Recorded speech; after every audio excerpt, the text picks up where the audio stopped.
Good evening, ladies and gentlemen. Welcome to the Wall of Power Radio Hour. This is your host, Paul Metz. We have a fabulous guest tonight. One of my favorite guitar players for the last 30 years. He's got a new record out. We are having the worldwide debut of this record on the airwaves tonight. My friend David Grissom is talking to us from Austin, Texas.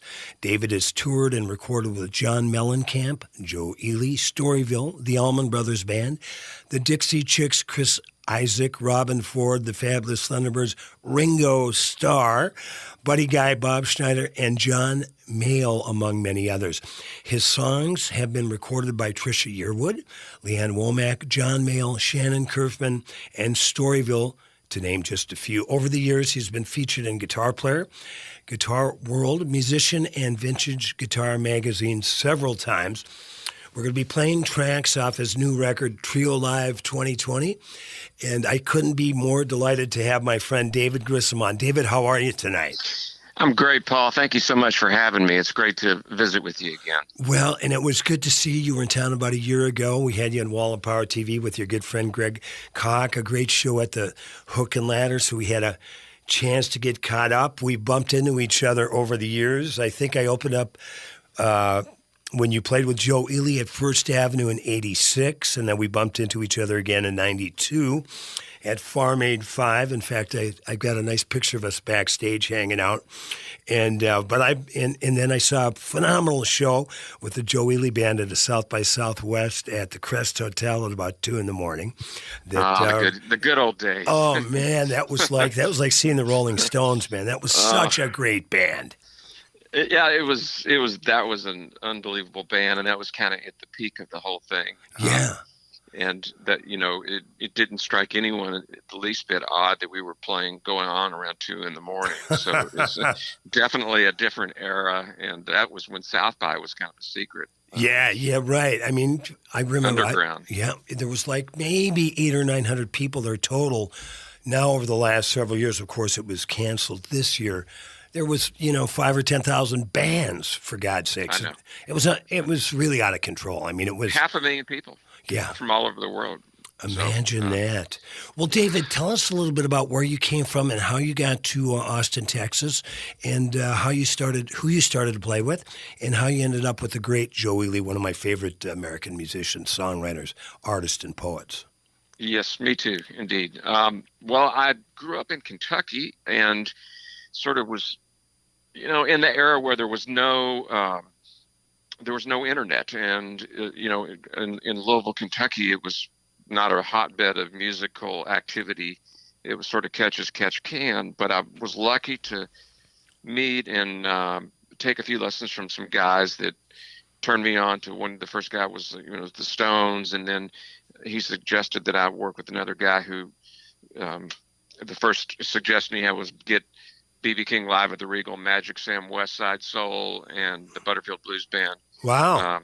So that was, at 15 or whatever, 16, I was kind of jumped on into that world. And then later took lessons from a guy that was a jazz guitar player who introduced me to Wes Montgomery and Kenny Burrell. And then there was a big, kind of a bluegrass scene around there, and I got really into Doc Watson and Norman Blake. So it was just this amalgamation of all these styles that I think in that era, when you would find something that resonated, you appreciated it in a little different way than now, where everything is at your fingertips. Right. And so when I found something that was really cool, I would really study it. And all those things kind of came together. And apparently, I think sort of formed this hybrid thing that became my style. But after I graduated from high school, I went to Bloomington, Indiana, and went to school for a year, and then got in a band with a bunch of guys who were a lot better than me. Kenny Aronoff was the drummer. Really? And I ended up, reconnecting with him in Mellencamp's band. Several years after that. But, I kind of played in a country band, a rock band, a jazz band up there. And but the whole time, the last 6, 8 months I was there, I was like noticing all this music that I really dug was coming out of Austin. Mm-hmm. And, I'd sort of been fascinated with Texas since I got the ZZ Top Tres Hombres record. Right. And opened up the cover and saw that heaping pile of Mexican food. And it's like, I want to be there. I want to go where you can get that. Yeah, right. But, it was like I was listening to the Thunderbirds and Luann Barton and Joey Lee and the Leroy Brothers, all these things. It was all happening in Austin. So I knew a woman who had moved down there, and she said, come on down and check it out. I went down and spent a weekend with her and absolutely just flipped. It was just like paradise for me. And I flew back home and packed up my Honda Civic and never looked back. And wow. So that was in 1983. And it was such a different town then. It was really a small town. But the scene was happening, man. It was like there was the Cosmic Cowboy thing, Townes Van Zandt, Blaze Foley were happening. You had the really vibrant punk thing, and then the blues scene was, just, kind of where that was kind of the thing that drew me down there. But then all these other things were just meshed together, and you'd see everybody at everybody else's shows, and the same idea about mixing styles was really happening here then. And being naive, I called the guy at the Austin American-Statesman and I said, do you know anybody that's looking for a guitar player? And it was Ed Ward who wrote. Oh, yeah, sure. A good books. And he's really a, legit journalist who's extremely smart. But he can be a little. I mean, like I didn't know I didn't know not to do that, but I did it. And he goes, right. His comment was, "I'm not a matchmaker, but if you're any good, I know a woman who's looking for a guitar player. Her name's Lucinda Williams. Wow. And here's her phone number." And so I called her and got the gig. And 2 weeks later, I was in a car going to the Jazz and Heritage Festival in New Orleans with her. Wow. And ended up at a hotel in the French Quarter with some of my people that were around the pool that were staying there. It wasn't a fancy place, but were Richard Thompson, Roy Orbison and his band, and Grandmaster Flash. We were all in the same hotel. And it was like... That's a cast of characters. I couldn't believe my luck. It was the most amazing time. And Lucinda, she added another guitar player really quickly, Derek O'Brien. Sure, I've heard that. I've heard nothing but great things about him. Oh, he's the epitome of blues guitar,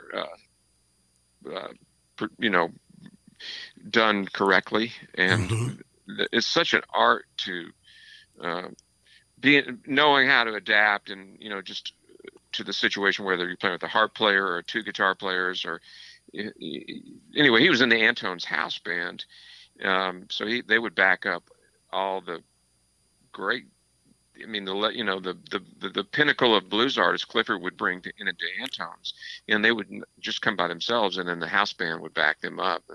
And Derek got me into Lou Ann Barton's band like straight away. Wow! And so all of a sudden, I can get into Antone's free every night I'm at Antone's, and then I'm playing with Lucinda too. It was I can't even, and I'd go to Barton Springs every day, and it was like $1 to get in to swim here at these beautiful springs. Incredible. And there might have been 50 people there during the day, and I just played guitar all day long, and I played down at Antone's a lot. Clifford would have Lou Ann open up for. And, he'd just slide us all a nice, and like I'd make my rent in one night. He was so generous. Of course, back then the rent. It was like $200. Yeah, right. And it was just a phenomenal time. And so I met, Ely came into Antone's a couple of times, and I met him I knew him to say hello. And his bass player, at the time, I had done a session with Roscoe Beck, and he invited me to Green Hall to sit in with them. And Joe thought he was talking about David Grissom. He thought this mandolin player was going to come out and play with him. Literally, I walk up on the stage. That's great. He called me up, and he looked at me like, "Who are you?" And we played Must Have Not Have Got a Lot, and I knew it, and I could apparently played. And like a week later, I get this phone call from Joe's brother. It like noon, and he woke me up. That's those days. Those were the days. Right, sure. And he just said, "Do you have a passport?" And I said, "No." And he goes, "Well, would you like to go to Australia?" I said, "Well, of course I would." And he goes, "Well, we're leaving in a week, and if you want to do it, you got to go get your passport photos taken." And he drove. It was back when you couldn't just expedite a passport. He had to take my photos and drive to Houston. Wow. To get the passport for me. And so a week later, I was off to Australia with Joe Ely. What a fantastic story. We've got David Grissom on for the whole night, one of my favorite American guitar players. We're going to be listening to 4 tracks off his new record, Trio Live 2020. We're going to go out with this one called Lucy G, and we'll have David Dunn for the whole night tonight on the Wall of Power Radio Hour.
Welcome back to the Wall of Power Radio Hour. This is your host, Paul Metza.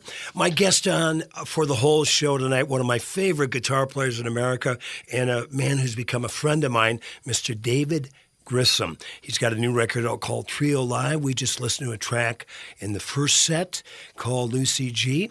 We're going to be listening to a couple of vocal tracks that David sang on and a really cool song that he wrote in the third segment. But David, when Austin, Texas, of course, started to come online for the rest of America, we read about, Willie Nelson down there at the Armadillo via Rolling Stone. And then I can't remember exactly when Austin City Limits came on. I'm guessing maybe 78 or something like that. But it was definitely on by 77. I know because I watched a show taping that was done in 77. Last night someone sent me, and I think Roy Buchanan did one in 77. Oh, well, which I was really surprised to know. I didn't realize that it was that early, but in fact, it looked totally different. I don't know if it was in the same room or not, but yeah, I was surprised to see that. Well, and then here in Minneapolis, I moved down in 78, but I would come down from the Iron Range to go see shows at the Caboose, which was everybody passed through there over the years. Delbert McClinton and Levon Helm and Albert King, boy, you name it. Just a treasure trove of a club. But there was a guy up here playing harmonica in a band called Ace of Straights and Shuffles by the name of Kim Wilson. So I saw Kim in the early to mid 70s, but and then all of a sudden he ends up in Austin with Jimmy Vaughn with the Fabulous Thunderbirds. So those in the know knew that even before Austin City Limits, there was something going on down there. In Austin, I went down. Yeah. For the first time, my sister lived there in 1982. My mom and dad and I drove down there for Christmas, and I was driving around town because I heard about this guitar player named Stevie Ray Vaughan. You got to go see him. It was 82 or 83. And every time I'd go to Huts, I'd go to Anton's when it was on Guadalupe, and the bouncers, they knew me because I was there for a week. They got, he just left. He just said it and he just left. And but I did see an incredible show during that time. Now, it was the Christmas season, so all the students were gone. But I saw Billy Joe Shaver with Eddie Shaver on guitar at the Continental Club, and there was maybe 6 people there. And boy, you talk about Austin having some of the greatest guitar players in the world. Let's talk a little bit about Eddie Shaver. Yeah, Eddie was a badass and a man after my own heart. You know, he would bring in a 100-watt Mesa Boogie amp with a 412 cabinet and turn the cabinet around to the wall so he wouldn't kill everybody, but it was still, you know, ungodly loud. And I was playing through a 100-watt Marshall and a 412, and we definitely were had a lot of the same influences and the same aesthetic sort of leanings. We always had a good visit every time I saw him, and I thought that just that band, you know, the Fast Train to Georgia, whatever that record was, that R.S. Field produced, you know, who happens to be one of my mentors and favorite musicians and producers on the planet. That whole record, that era, you know, what a great trio, backing up Billy Joe, just truly, you know, an oft overlooked and not mentioned enough band. But yeah, 6 people, and it doesn't surprise me. I mean, it was everywhere in Austin. You know what? Just every night. And what I always loved about Austin, up here in Minneapolis in the early 80s, right? You had your punk scene, and then the punk scene was split up. You either liked Husker Du or you liked the Replacements. I happen to be a Husker Du guy. Then you had a great blues and folk scene on the West Bank, and then, of course, you had the beginnings of the Minneapolis Sound with the Time and Prince and the rest, but it was so segregated, you know, not just really racially, but musically. But you go down to Austin, you'd see Billy Joe Shaver, one of the greatest country songwriters of our time, with this just kick-ass trio playing on 11 behind him. And if you'd read the Austin Chronicle, which I was just thinking about the other day, I have to subscribe to that because I want to have the paper copy. But you'd see Austin accepted every kind of music. I mean, there was a reggae scene, a punk scene, a blues scene, a singer-songwriter scene. And it was always, you know, I remember one night we went to see a man who became a great friend of mine. You were talking about Roy Buchanan earlier. Well, Evan Johns was one of the masters of the Telecaster, as you well know. And I remember of course seeing him at the Black Cat one night, which was this little club on 6th Street. I walked in and he was playing, and you're a guitar player, so you'll love this. He was playing his Tele through 3 Fender Champ amps stacked. Yep. Right? And I fell in love immediately. But I was sitting around and I was looking at the crowd, and you had the politicians because it was right down the street from the State House. You had the hippies, you had the punk rockers, you had the blues cats and kiddies. And my buddy looked at me and he said, "The Black Cat." He goes, "This is where the lion lays down with the lamb." Yeah. I mean, it was the cross-pollination was all. Everybody was down with it, and God, the Black Cat. I spent 200 nights in there, and they had the tip jar, a bucket on a rope, and you would, you know, from the stage, and you would on a pulley, and you would slide the bucket out into the crowd, and they had the guy that owned it, Paul Sessoms, had you get buckhorn beer, which was, kind of the bottom of the pearl vat, which, you know, you were not really in high cotton to begin with. For $1, they were $1 a can. And, God, some of the stuff, you know, I can remember hanging out behind the stage. There was this kind of semi-outdoor area where, you know, all kinds of stuff was going on. And, you know, the Butthole Surfers would be back there with us and the Roy Brothers. And it was just like, you know, God, it was just everybody supported everybody. It was sort of an unspoken. The big boys would be at Joe Ely shows, and, you know, Club Foot down there. They would have NRBQ one week, and then they would have the Replacements, and then King Sunny Ade would, I mean, it was just like you couldn't believe how much stuff was going on. It was a holdover from the Armadillo era, right? Which I missed by 1 year. Oh man! But believe me, it was still happening. Well, the thing about the Black Cat, it was so amazing because it had just the basic minimums you needed to have a nightclub. It had a beer cooler, some ramshackle stage. I believe there was like gymnasium, you go to a high school gymnasium and you'd see those seats that would fold out, the wood ones. And then, correct me if I'm wrong, David Grissom, but it didn't have a roof in the back half of the club. Exactly. There was no roof. That's what I was talking about, hanging out back there, in the 2:00 closing hour was flexible. But the stage was 3 levels, and, there was just enough room for the front guy, for me and another guitar player to be on the front level, but we'd have to put our amps on the second level, and the bass player would usually be on the second level, and then on the third level would be the drums. And it was like you say, it was like bleachers. Yeah, right, bleachers, right. That's the word I was looking for. Yeah, it was like bleachers, and it was the good old 6th Street. That's when 6th Street was like, be careful which alley you wander into. And now it's just like, Bourbon Street shot bars, Jello shots. And all that. Right.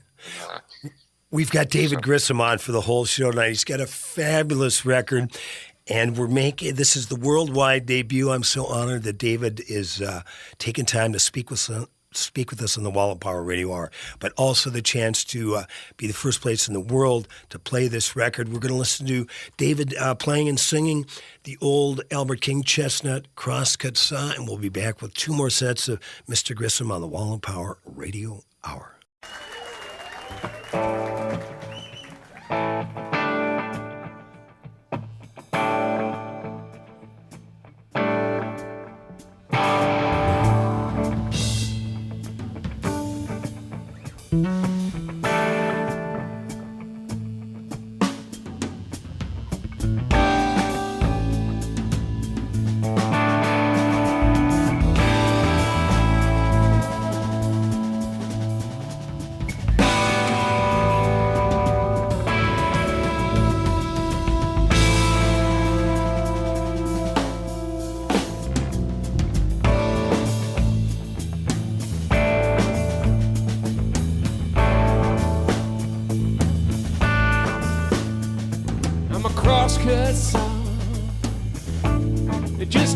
Across your lawn,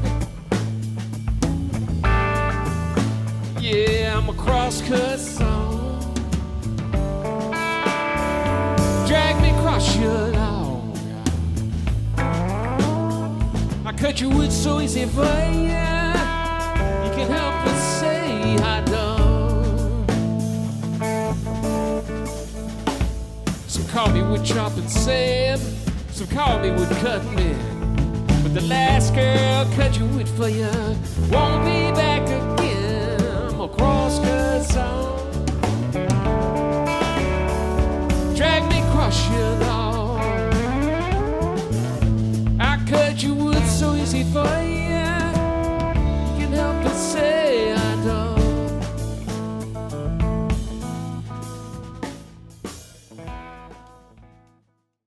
Welcome back to the Wall of Power Radio Hour on a groovy Saturday night. We hope everybody out there is being safe and sound and enjoying this time when you should be doing things like writing letters, reading books, listening to music, finding some things to do outdoors, taking care of your pets, and reaching out to those that might be by themselves, especially the elderly that would love to hear from you. I have my friend David Grissom on for the whole show tonight, one of my favorite guitar players for the last 30 years. I've heard him in a variety of situations. We're listening to tracks off his new record, Trio Live 2020. Now, David, you had, you played with some of the greatest musicians in America, the Allman Brothers, Robin Ford, Chris Isaak, Ringo Starr, who's not from America, but we love Ringo, buddy guy. But you also did some time on playing some big shows with Mr. John Mellencamp. Tell us how that came about.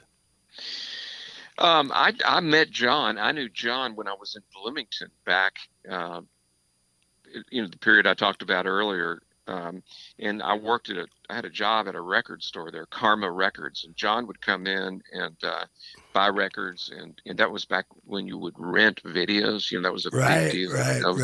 VHS tapes or whatever, and or you had a choice between that and Betamax, I think. But he would rent tapes. So I met him then, and then Kenny Aronoff got the gig with him, and I knew all the guys in the band, and I guess 1990-ish, I get a call one day out of the blue. John decided they were all on break, but John had three songs he wanted to cut, and Larry Crane, who is one of his kind of his right-hand guy, guitar player for a long time, and a great guitar player.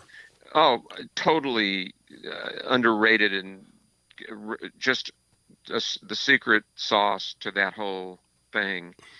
He was not available. He had already had another commitment. And so John was like, I'm going to get somebody else. I want to go cut these songs. And I got a call, and of course I jumped on the plane and went up and did 3 songs for the Big Daddy record. Might have been 4 songs. And it went well. And 6 months later or so, something went down where Larry was going to leave the band, and I got a call from John's manager, said, "Do you want to be in the band?" And I said, "Yes, I want to be in the band." And there was no audition or anything. I guess, passed the audition in the studio. And so one of the hardest things I ever had to do was to tell Joe that I was going to go play with John. And he was like immediately said that you absolutely have to do it. There's no question about it. He couldn't have been cooler. And so I went up and we started cutting a record right away whenever we wanted. And it was a real electric guitar focused album. And I did that. We did a world tour, for like almost a year. And then I did a record with him called Human Wheels.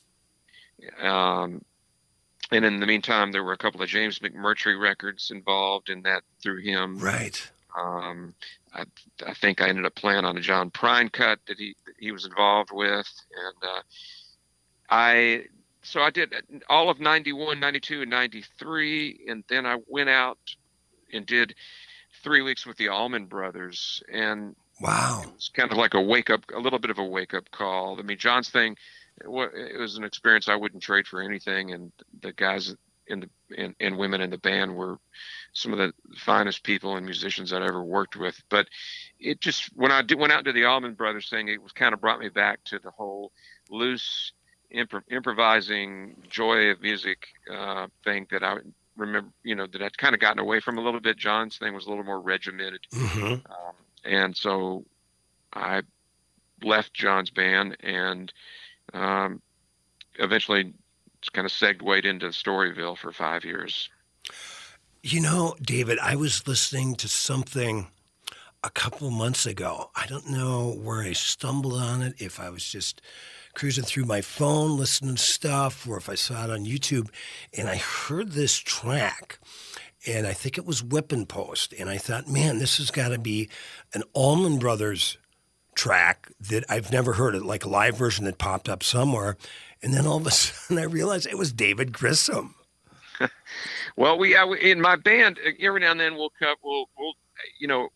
I've had this residency at the Saxon for almost 9 years now, and so every now and then, depending on who's playing with me, I put a live version of Jessica on my last record, and so we, if I have a keyboard player, we might do that song, and if I have another guitar player, we might do Elizabeth Reed or something like that. I mean, I don't want to be an Allman Brothers cover band, right, but they're fun to do, and then take them someplace different, which is sort of whenever I do a cover song, and like the version of Crosscut Saw on my record is quite different. Yeah.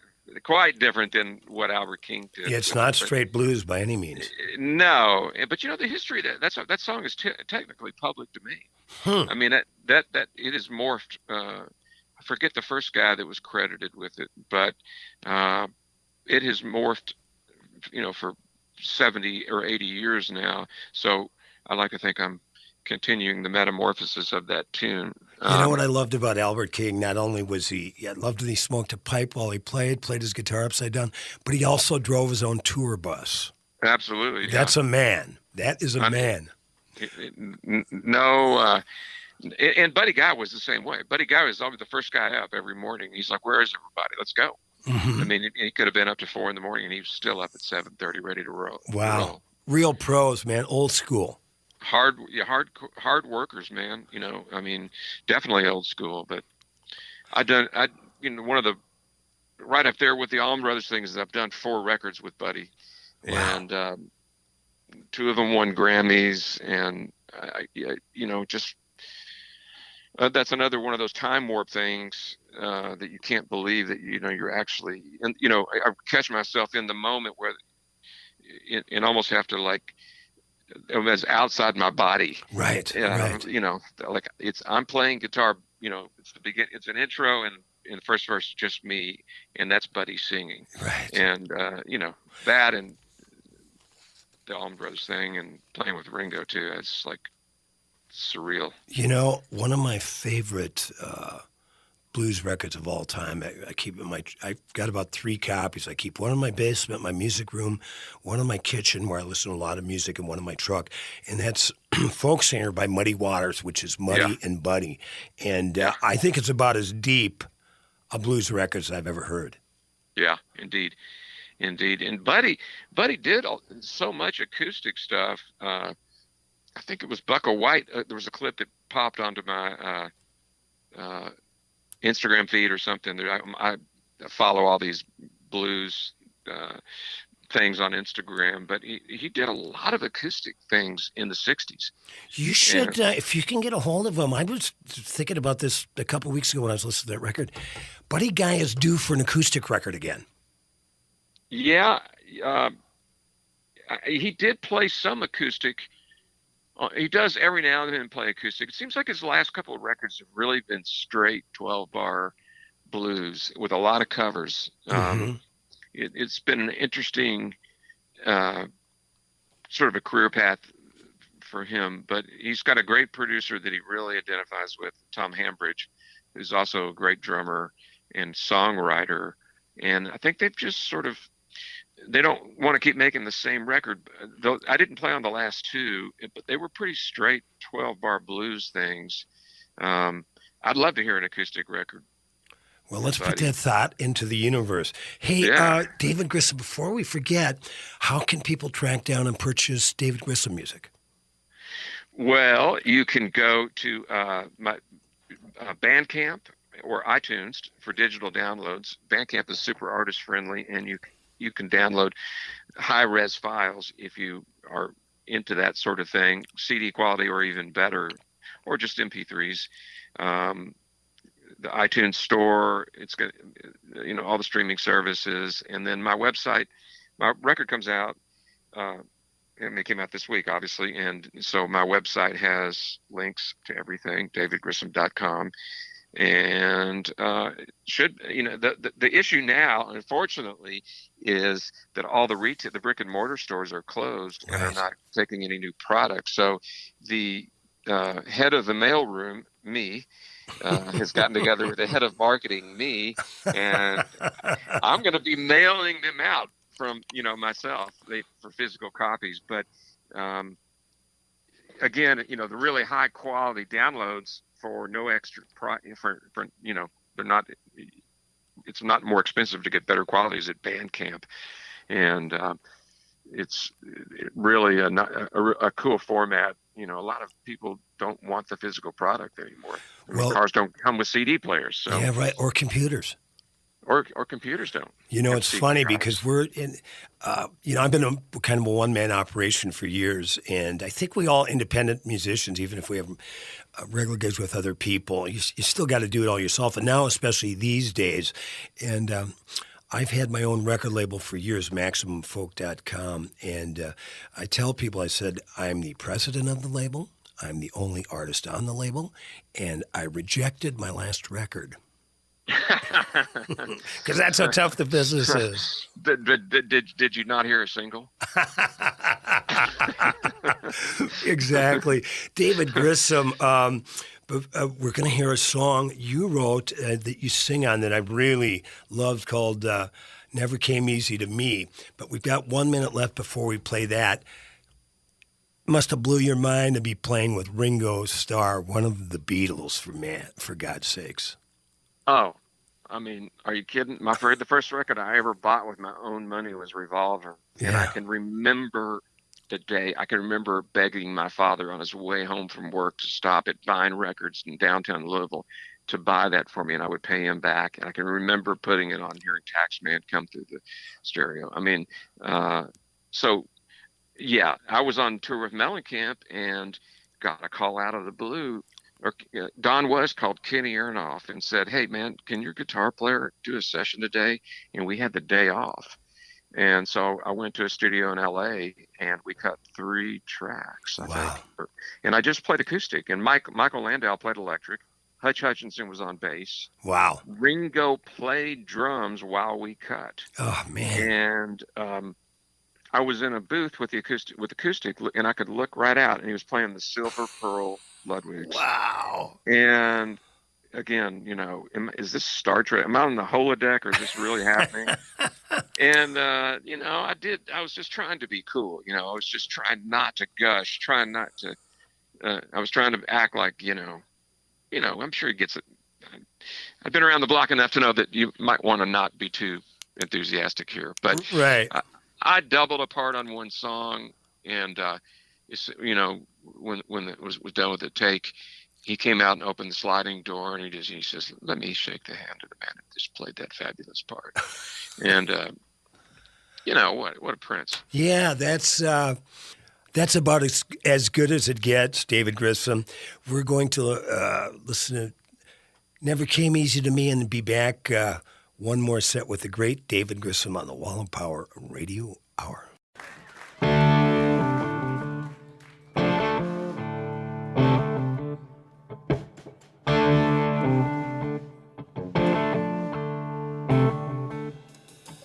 Nothing worth having ever came easy to me. The sweetest victories came within an inch of defeat. Yeah, I done a little time down on my knees, running on will and elbow grease. Nothing worth having ever came easy to me. For every ounce of pleasure I weighed a half a pound of pain. Never got to the sugar without cutting down the cane.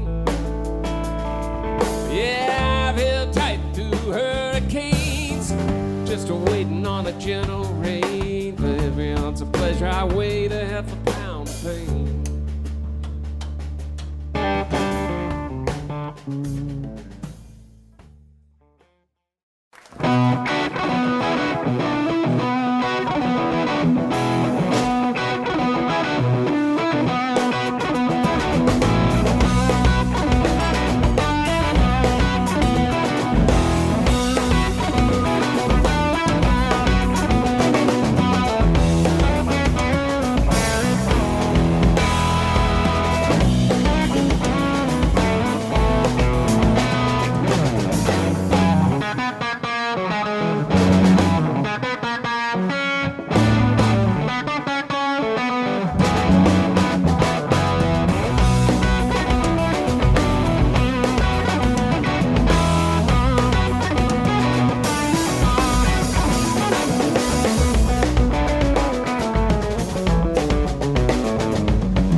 Set of the Wall of Power Radio Hour. This is your host, Paul Metzer. My guest for the whole show tonight, the most delightful David Grissom, just a phenomenal guitar player. He also produces stuff, just a man about town. But one of the reasons David and I have really bonded together is we're both big dog people, as is David's wife. And the tune we're going to end this set with is a song called Boots Likes to Boogie. Tell us about your love of dogs, David, and tell us about Boots. I'd like to hear a little bit about Boots. Boots. Well, Boots was a border collie, and I found that all my dogs have a certain groove or musical vibe that they relate to. I had a golden retriever named Katie that every time I would put Albert King on, and he would bend we would milk one of those high notes. Every now and then she just kind of, I'm like, I know, girl, I know, I'm right there with you. Me too. But Boots seemed to be partial to the train beat vibe, and so this song, this instrumental, it didn't have a name. We cut the track with the band leaves, and I'm overdubbing acoustic guitar on it in the room, and she's on the floor next to me. And by the way, every dog I've ever had is a rescue, which I heartily endorse. And there's 2 stops in the song, and in the second stop, it's like an abrupt stop. I was overdubbing acoustic guitar, with the mic live in the room, and at the stop, she just kind of gave a little bark, and I'm like, oh, I got to do this. I'm going to have to do that over. And I thought about it. I was like, no, it's perfect. Yes. And so then I've got it. And then all of a sudden it's like the title, Boots Likes to Boogie. So, that was the story of that one. But, Steve, dogs are, life without dogs. We lost 2 dogs in the last year and a half. Oh, man. As soon as the second one was gone, the energy in the house was just like walking into a vacuum. Right. But Paul, the writing you did when you lost your previous dog was so Blackie. eloquent. Oh, thank you. On a very deep level. So yes, we do share that. Stephen Bruton said you like to talk about, and he was the dog person of all dog people, that the reason dogs only live 10 to 15 years was so we could be with more of them. I thought that was healthy. That is a great way of looking at it. David Grissom, go to David's website, davidgrissom.com. Find him on Bandcamp. This has been such an enjoyable conversation with you, my friend. And I look forward to meeting your wife and your new dog. We'll talk about your new dog, the 15-year-old Pit that you got, the lady that died, and you guys took it over. Bless you. Yeah. And this record, David Grissom Trio Live 2020, is phenomenal. I've been such a big fan. It's an honor to call you my friend. And best of luck with this new record. And let's maybe check in this summer and see what else you got going on. That sounds great. Thank you so much for having me on, Paul. I really appreciate it. Thanks for listening to the Wall of Power Radio Hour. The show is produced by Paul Metza, engineered by Brett Johnson. We'd like to thank our guest, David Grissom. Find out more about him and purchase some of his music at davidgrissom.com. I'm going to be doing some live shows on Facebook Live and have other opportunities, so go to paulmetza.com, track me down, and we hope everybody is safe and sound out there. Keep a positive attitude. We're going to get through it together. And like my dad used to tell me, remember to be kind and make someone happy.